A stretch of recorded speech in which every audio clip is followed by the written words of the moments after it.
It's a collective of who we are as a band.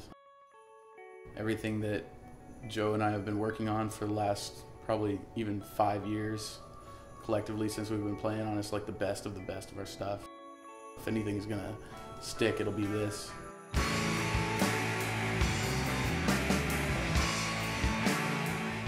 My name's Joe Jarvis and I play the drums. I'm Evan Smith. I play bass. My name is Michael Green and I play guitar. I'm Tyson Lee and I sing and write for John Paul and the Apostles and play guitar. John Paul and the Apostles is almost a rehash of a group that Joe and I started in high school. Well, the band was called Blacklight, and basically we were grunge, garage, like kind of indie, sometimes kind of folky. We had to take a break because of some personal issues, and we came back around 2010 and 2011, decided we were going to do this. So, I mean, it's been a history of like 8 years in the making, from when Ty and I first started working together to where we are now. We're not trying to be a cover band. We don't try to sound like any other bands.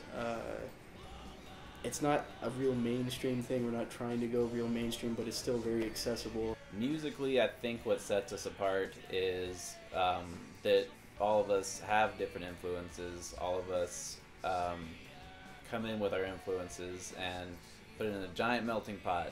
The Doors, Seattle era, sort of 90s grunge thing. Black Sabbath, Smashing Pumpkins, Led Zeppelin, 60s kind of rock. Queens of the Stone Age, Radiohead at times, the Beatles. Built to Spill. We just kind of take from little pieces of that and try to make our own sound out of it. It's like just almost like sampling, but more on a subconscious level, and it sounds more like our own stuff. It's original. The album's very original. Front to back, each song has its own flavor. It brings something new to the scene. I haven't heard anything like it. Being in a band is more of like an evolution, though. You just kind of evolve into something. You start at one genre or one state, and just to make sure it doesn't stagnate, you kind of grow. Our members even are constantly evolving and trading places. I had to quit momentarily, and everybody was just devastated and begging me to come back. So, no.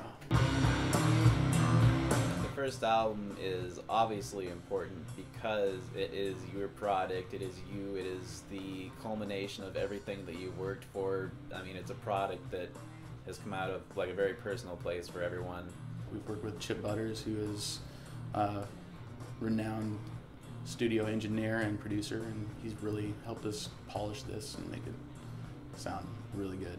My name's Chip Butters, and I'm the owner and engineer at Butter Sound Studios here in Everett, Washington, inside the Rec Room. And I recorded John Paul and the Apostles here on this stage. We're almost done. Most of the basic tracks, those are all done. And so it's just a matter of Tyson coming in and polishing some vocals and polishing the mix. It's the first real professional recording that we've had of ourselves, and it's the best we've ever sounded so far. Everything up to this has just almost been practice. I've dedicated myself to the recording arts for the last, over 15 years. I've done various producing, for a long time, but I can say this: I've worked in the top studios in the Northwest and have a beautiful facility of my own. Worked with numerous rock stars and have, songs on the radio and stuff like that. And John Paul and the Apostles is definitely one I would put there with anyone else. So I'm really looking forward to this album to be finished because it will sound great. They definitely cover the roots of kind of a punky expression, but also delve into more interdimensional landscapes of their guitar tones and melodies. They've got a lot of energy, a lot of passion. There's always a lot of sweat involved in their shows. Our live shows go over really well, just because everybody's usually jumping around, acting like fools and crazy. And The most inspiring thing, obviously, is to have people come up to you and go, look at what you're doing this right, like people who actually acknowledge what you're doing. To know that like what we're doing actually matters and that people are actually listening is probably the best part of it. Well, I think Kickstarter is a great concept. It really definitely helps artists like John Paul and the Apostles. It's like owning your own business, basically.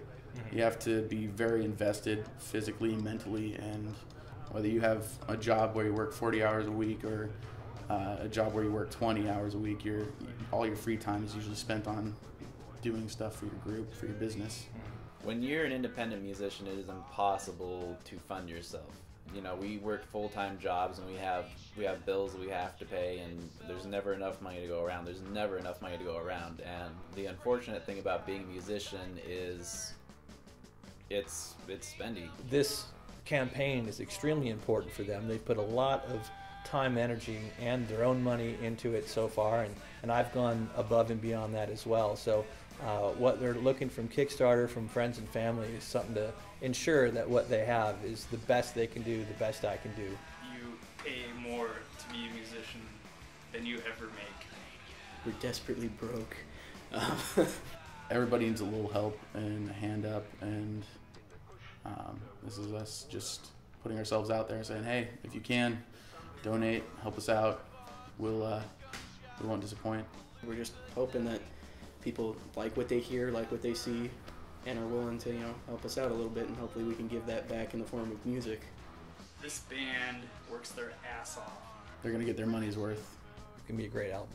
This band needs all of your money. Right now, give it to them. Oh, yeah. It's just a wasteland now. Every mind.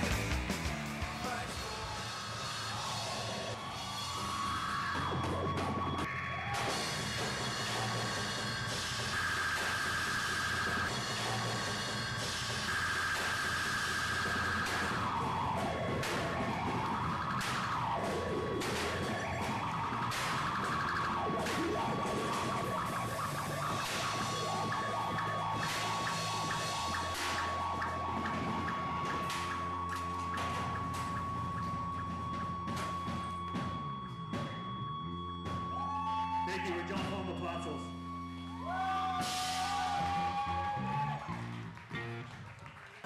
Stupid, wasn't it? Well, it's stupid to be jumping on the TV after it was off. Like, Whose idea was it to squish a thing that it was had glass a on band the stage? decision.